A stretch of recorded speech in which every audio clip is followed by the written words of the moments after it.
Sir ಮತ್ತು ನಮ್ಮ ಮನೆ ಮಗ್ಲಿನವ್ರು ಜಗಳ ತಗೊಂಡಾರು. ಯಾರಂದ್ರೆ ಪಾಕಿಸ್ತಾನ ಅಫ್ಘಾನಿಸ್ತಾನದವ್ರು ಜಗಳ ತಗೊಂಡಾರು. ಪಾಕಿಸ್ತಾನದವರು ಇವ್ರು ಯಾವಾಗಲೂ ಓವರ್ ಆ್ಯಕ್ಟಿಂಗ್ ಸರ್. ಪಾಕಿಸ್ತಾನದವರು ಮಿಸೈಲ್ ಹಾಕಿಬಿಟ್ರೆ ಎಲ್ಲಿ ಅಫ್ಘಾನಿಸ್ತಾನ ಯೂನಿವರ್ಸಿಟಿ ಮ್ಯಾಗ ಹಾಕ್ಯಾರತ್ತ. ಪಾಪ ಸ್ಟೂಡೆಂಟು 30 ಮಂದಿ ಸ್ಟೂಡೆಂಟ್ಗೆ ಇಂಜೂರಿ ಆಗೈತತ್ತ, ಒಂದು 6 ಮಂದಿ ಏನೋ ಸತ್ತಾರತ್ತ ಕಿಶಿಂದ ರಿಪೋರ್ಟ್ ಬಂದದ್ದು ಸರ್.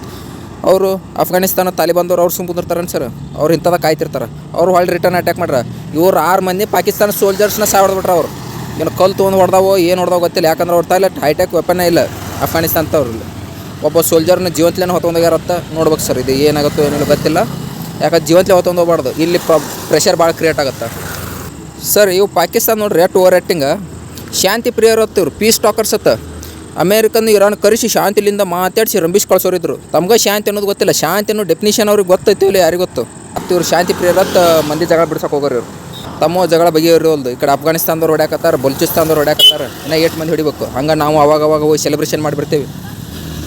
ಖಬರಿಲ್ಲ ಅವಕ್ಕೆ. ನಮ್ಮ ಟ್ರಂಪ್ ಸಾಹೇಬರು ಮತ್ತು ಸುಮ್ಕುತ್ತಾರಂದ್ರೆ ಅವರು ಒಂದು ಟ್ವೀಟ್ ಒಗದ ಬಿಟ್ಟರು. ನಿಮ್ಮ ಪೈಪ್ಲೈನ ಬ್ಲಾಸ್ಟ್ ಮಾಡಿಬಿಡ್ತು ನೋಡತ್ತಂದು ಇರಾನ್ದವ್ರಿಗೆ ವಾರ್ ಮಾಡ್ರೆ. ಇರಾನ್ದವ್ರು ಇದನ್ನು ಕಾಯ್ತಿದ್ರು. 1:4 ಫಾರ್ಮುಲಾ ಟ್ವೀಟ್ ಮಾಡಿಬಿಟ್ರು ಅವರು. ನೀವು 1 ಬಾಂಬ್ ಹಾಕಿದ್ರೆ ನಾನು 4 ಬಾಂಬ್ ಹಾಕ್ತೀನಿ, ನೀವು ನಮ್ಮ ಆಯಿಲ್ ಬಾವಿ ಟಬ್ ಅಣಿಸಿದ್ರೆ ನಾನು 4 ಟಬ್ ಅಣಿಸ್ತೀನಿ ಅಂತ ಅವರು ಫಾರ್ಮುಲಾ ಕೊಟ್ಟರು ಸರ್. ಅಮೆರಿಕ ಟಬ್ ಅಣಿಸೋಲ್ಲ ಅವರು. Friendly country Saudi, UAE, Qatar ಇಂಥವ್ರು ಟಬ್ ಅಣಿಸ್ಬಿಡ್ತಾರೆ. ಆಲ್ರೆಡಿ ವಾರ್ನಿಂಗ್ ಕೊಟ್ರ.